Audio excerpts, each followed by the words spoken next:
Bonsoir Alain Barberis. Bonsoir. Merci d'avoir accepté notre invitation sur BFM Lyon. Vous êtes le secrétaire départemental Alliance Police Nationale.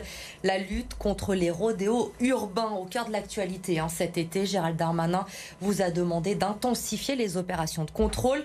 Il y en a une, notamment cet après-midi à Bron. Des véhicules aussi, on l'a vu, ont été saisis dans le 8e arrondissement à Lyon la semaine dernière. C'est la priorité du moment, ces opérations anti-rodéo? Disons que l'actualité dramatique qu'on a pu voir, malheureusement, qui n'est pas d'aujourd'hui, mais qui s'est succédé ces derniers jours, fait qu'il doit y avoir une réponse de l'État. Notre ministre, un premier flic de France, réagit. S'il ne donnait pas d'instruction, on pourrait lui reprocher de ne rien faire. Donc nous, en tant que policiers, on exécute, bien évidemment.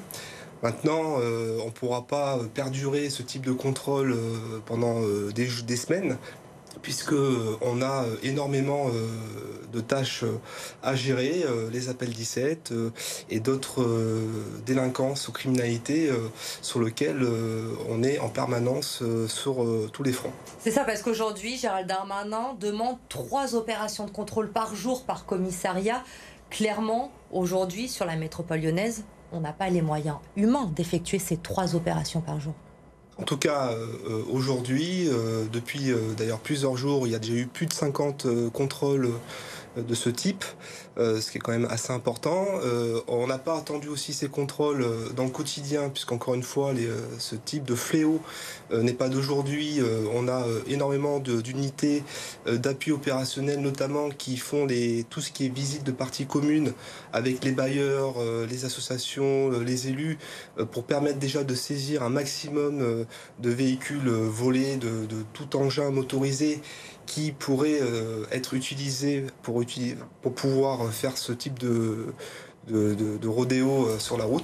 Donc oui, on ne pourra pas pendant des semaines continuer à faire ce type de contrôle. Aujourd'hui, il y a une urgence, on est là, on répond présent. Maintenant, comme vous le savez, à Lyon, on est toujours dans des problématiques humaines. Avec ces policiers promis justement par Gérald Darmanin, qui ne sont pas encore arrivés dans la totalité, voilà, en tout cas. Ce que je peux déjà vous dire, pour avoir un chiffre précis, c'est qu'à compter du 5 septembre, nous allons perdre 15 policiers. Depuis le 1er janvier, malgré toutes les arrivées, mais avec le nombre de départs à la rentrée, nous allons être à moins 15 policiers sur l'agglomération lyonnaise. Donc je suis persuadé que le ministre va répondre à ses engagements. On espère bien que d'ici le 31 décembre, on ait les plus 100 policiers promis.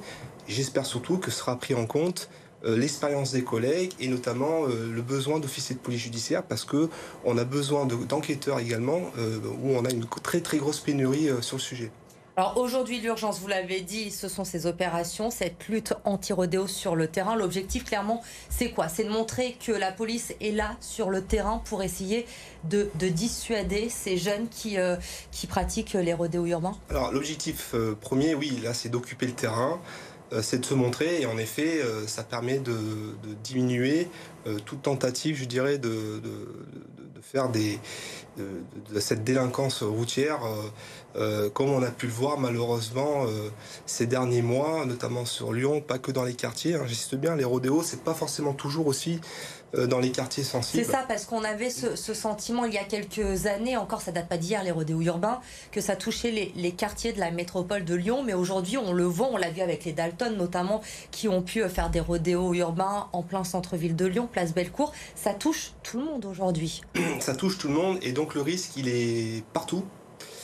Donc voilà, donc moi ce que je voudrais surtout dire aujourd'hui, c'est que pour que les téléspectateurs comprennent bien, les Français, les Lyonnais comprennent bien la situation, c'est qu'on a des instructions de notre administration centrale qui, dans notre jargon, ouvre le parapluie administratif, qui d'une certaine manière nous restreint drastiquement pour pouvoir intervenir sur les rodéos, et derrière ce qui s'ensuit très souvent, parce que c'est lié, c'est les refus d'obtempérer. On va y revenir justement sur ces façons d'interpeller, mais d'abord sur ce phénomène des rodéos. Actuellement, vous le disiez, les opérations sont renforcées ces dernières semaines.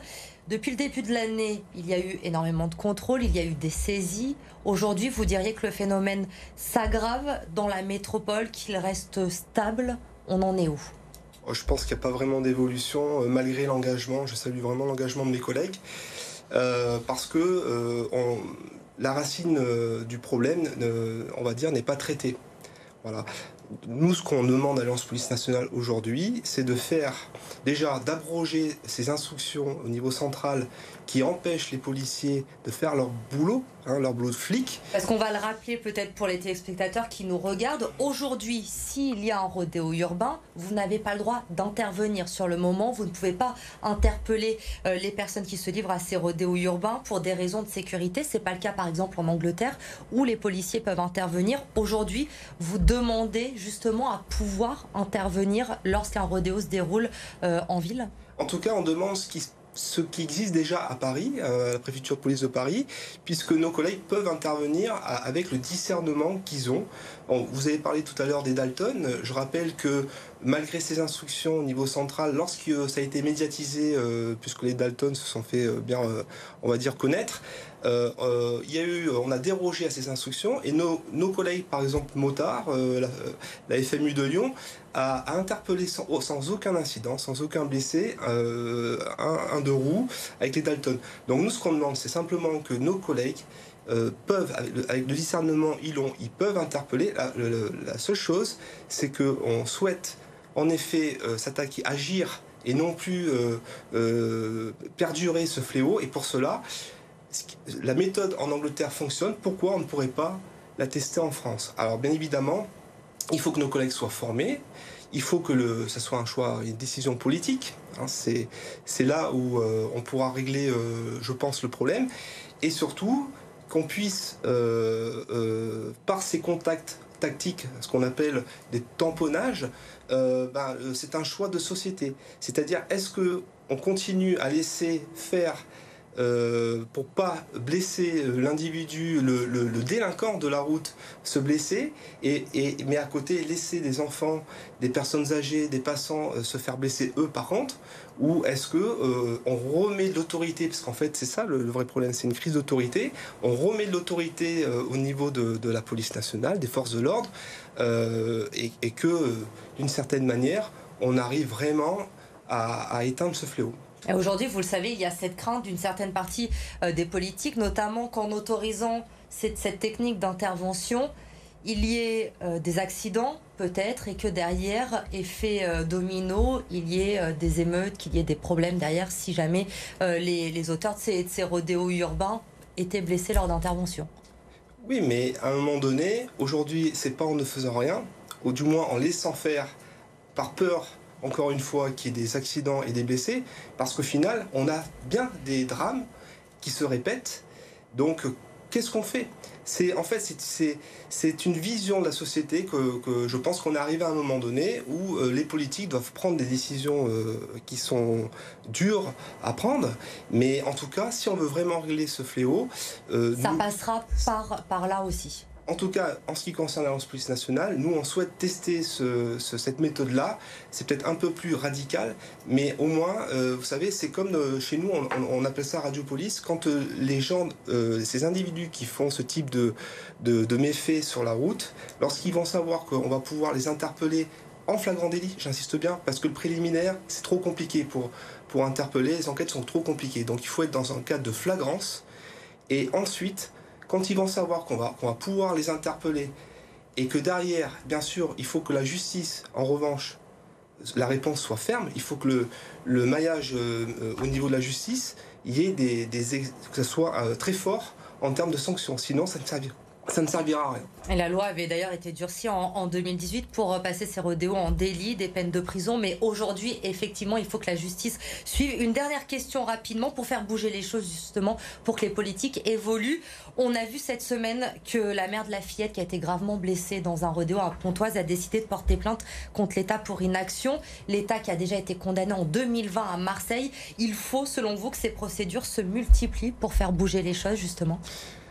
Je pense que c'est pas à moi, en tant que représentant du personnel de la police, de savoir qu'est-ce qu'on doit faire du côté malheureusement des familles de victimes. En tout cas, nous, on est là pour les victimes. Au quotidien, on est là pour protéger la population. Et il n'y a rien de plus frustrant, je vous le dis, et je sais que beaucoup de collègues nous regardent et nous écoutent, il n'y a rien de plus frustrant pour eux de ne pas pouvoir faire leur métier. Ils ont un engagement sans faille malgré toutes les difficultés que la police a depuis des années.